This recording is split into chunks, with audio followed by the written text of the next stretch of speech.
Hello guys, শীত কিন্তু চলে এসেছে। তো কলোজার থেকে আসতেছিলাম, মাঝপথে দেখলাম এখানে 3-4টা চুলাতে কিন্তু ভাপা পিঠা এবং চিতই পিঠা, যেটাকে বলে আমাদের বাঙালির যে একটা শীতের যে প্রধান পিঠা, সেটাই কিন্তু আর কি। তো মামা, আপনার নাম কি? আমার নাম মোহাম্মদ আলম। আলম।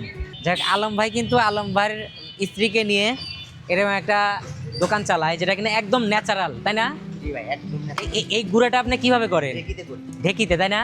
একদম ঢেকিতে কিন্তু এটা বানায়। তো আজকে এখান থেকে আমি খাবো আর কি।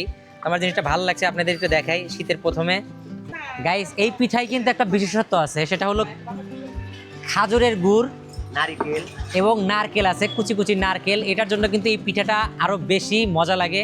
তো এই জন্য আর কি খাচ্ছি। চিতই পিঠার সাথে 5 রকমের ভর্তা আছে। ধনিয়া পাতা, শুটকি, সরিষা।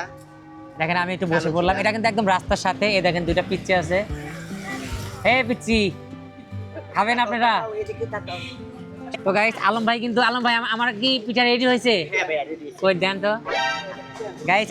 এরকম একটা পিরিজও দেয় আর কি। তো পিরিজে বৈশাখ খাওয়া যাবে। তো একটু খেয়ে দেখি কেমন হয়েছে। এখানে পিঠা নিতে হইলে সিরিয়াল দিতে হবে।